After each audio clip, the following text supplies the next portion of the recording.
Tony Dorsett, as you covered on this very medium, the great medium of TYTSports, has been diagnosed with CTE. He was asked if he would do it all over again, and he said yes. If we have, I believe we do, from Grantland, once again, Grantland.com, this is Ken Dryden, who quoted Tony Dorsett. Here we go.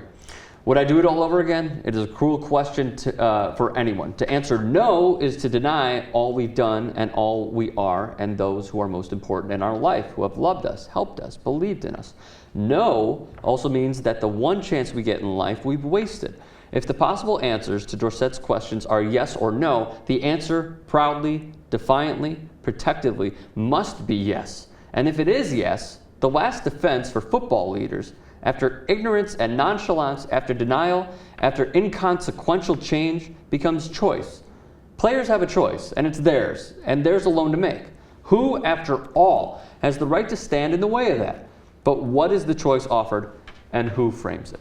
JR, you're nodding your head. That's the very end of that, is it puts it all together and saying after they have the choice, make sure that they're given a clear choice.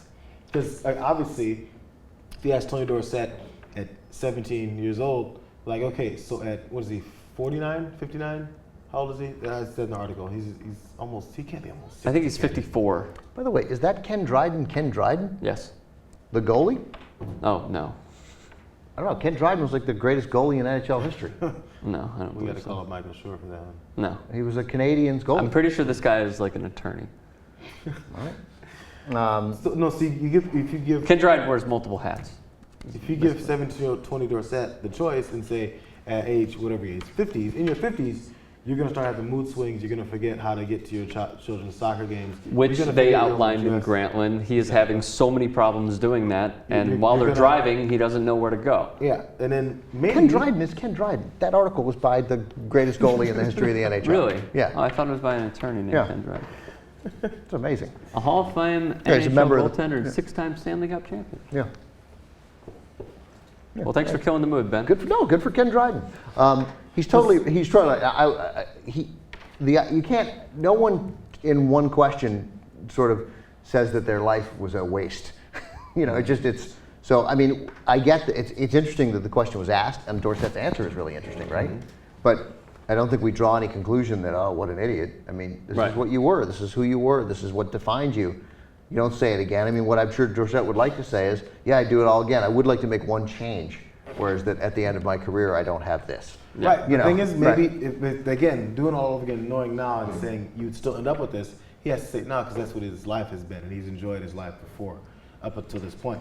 But again, I feel like there's when you're a kid and you have maybe different aspirations, there's plenty of guys who said, oh, I played football. Maybe I could play basketball, or maybe I could have been an artist. I was really good at that instrument. Just stuff like that, whatever, there's multiple things you could have done. It made me think, if I could guarantee I still have my happy, successful life in something else, I'd like to be 55 years old and not have this brain injury. Sure. So, I mean, some may say that. So, again, if you give 17-year-old, 18-year-old kid a clear choice right now, actually, who am I kidding? 14. Let's talk about that. That's how far back we're going to recruiting kids. Okay. Now. So give them the clear choice and be like, okay, this is what you're getting yourself involved in, this is what's going to happen. Mm-hmm. What could happen. Then I think you're going to have a lot less people say yes. And give them the chance. Might have said I don't think it matters. Like, people make dumb decisions. And 14-year-olds don't make good decisions when they have the possibility. Oh, you're crazy. To think of 40, what are you saying, 45 years from now I might have some issues? Yeah, I don't care. Mm-hmm. Right? Who cares? I'm never going to be 59.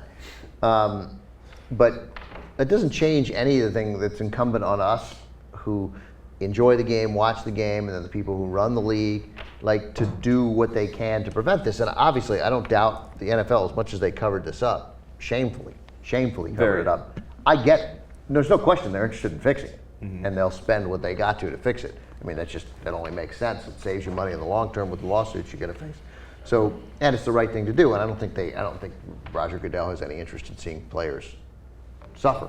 But this is a giant, multi-billion-dollar-a-year business, and it's incumbent on all of us to question them. And it doesn't matter what Tony Dorsett says. You do it again. That doesn't make it okay. Good point. And it doesn't make it okay that a 14-year-old or an 18-year-old would say, I'll probably be fine. The others that have been diagnosed with CTE recently, at least, All-Pro Leonard Marshall, Dave Dorson, they're studying his brain at BU. I believe they diagnosed that he has CTE, suicide. Junior Seau, suicide. And most recently, Mark Duper, a 3-time Pro Bowler. Yeah. See, you hear these names again. You were saying I've been watching football for 29 years. I was 4. So like, you hear all these names and you go, these are the guys that I as a 6-year-old kid was like, I'm gonna be a professional football player. I'm gonna play in the NFL. I want to play wide receiver. I idolized Jerry Rice, and I loved Eric Dickerson was my first favorite player. So in thinking about that, if I went to the if I went to the career goal that I Can you do that one more time? Right up. If I went to the career goal that I was proposing at 6 years old, I'm thinking, damn, I was in the era. You know, of course, you'd be a 33-year-old now, but then these guys got the injuries happening now. You get your whole life. This stuff started probably at 12, hitting each other in the head. You'd be a Jaguar now. They'd have signed you. You'd have been cut by a couple teams. Your career'd slowed down, but they still need help at wide receiver. You'd catch 22 balls for the Jaguars this year. Yeah. You think so? Yeah. In the slot? Congratulations, Jay. By the way, you remember you were talking about kids You get to wear a 2-colored helmet. You bet kids who choose not to play football and instead become poets. Remember the guy who looked freaking exactly like you? At Tom Thomas? Basketball? Yeah, he was a poet. He's a great speaker. He's very conscious to what's going on in the world. Yeah, he's a very he's a thoughtful guy, but he really looked like you, and he got a huge contract. I mean, he did it. He signed like a 5-year, $48 million contract, and he was like, yeah, I can't blame him.